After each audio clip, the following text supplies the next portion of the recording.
Let's bring in now for their reaction former Speaker of the House, Bronwyn Bishop, and radio legend Ray Hadley. Great to see you both. Now, Bronwyn, starting with you, what's your verdict? How did that go? Who won? Well, to me it was clear that Peter Dutton did win. He was clear, he was precise, and started to hammer the point about the immediacy of the tax on fuel being immediate and stretching out every aspect of the economy, so that a mum who's at home looking after the kids with no job, she gets a benefit. Someone who's a pensioner, they get a benefit. Someone who's bringing the apple to market from the orchard, that's going to cost less to bring in, less to refrigerate, less at the cost of the supermarket. That point came through. Ray, do you think this is the Peter Dutton that people have been waiting to see, sharper on message? He's a Peter Dutton I know. I just had a yarn to him off camera, and I think he's pretty happy with how he went. I think he concurred with Bronwyn. I think he counterpunched really well. I think he's got to be careful whether he puts someone in their place and appears to be, I hesitate either bullying someone, or too aggressive. Yeah, so he's got to sort of, and I think he was concerned about counterpunching, and when the Prime Minister was making accusations, which were patently not true, he very calmly put him back in his place. And I think that it's great to be with you as well.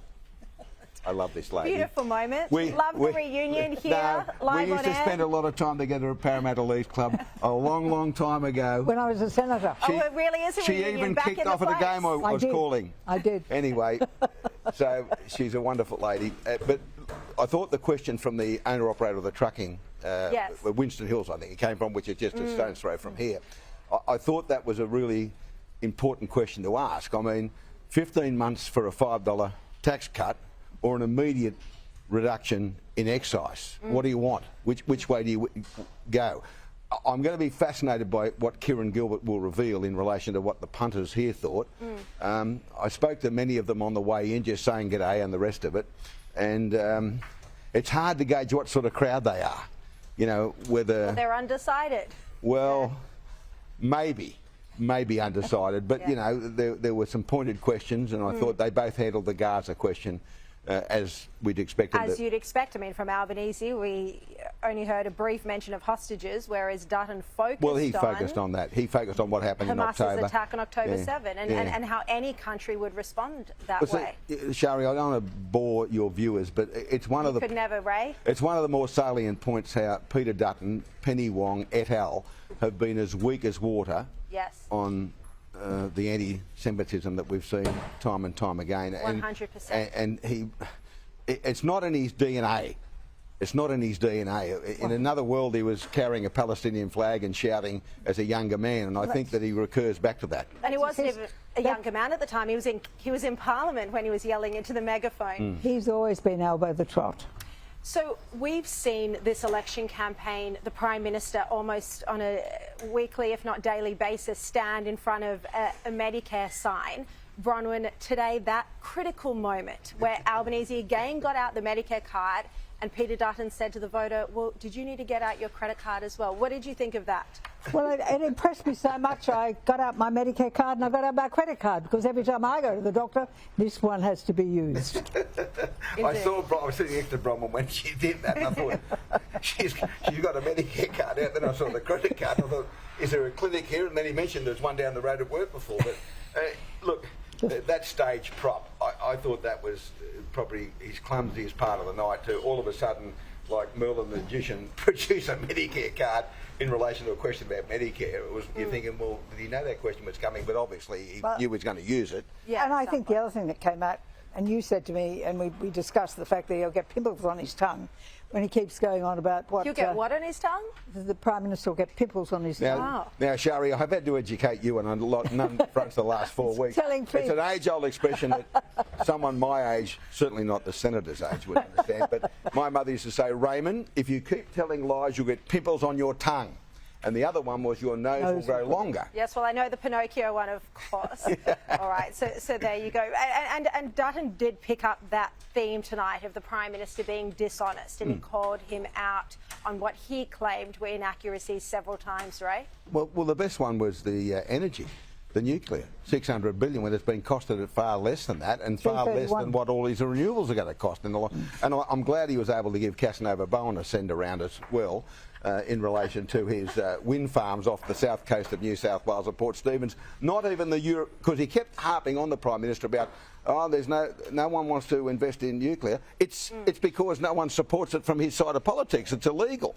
So of course they're not going to invest in something that he thinks is illegal, nuclear energy, and to get it past the Greens would be another problem.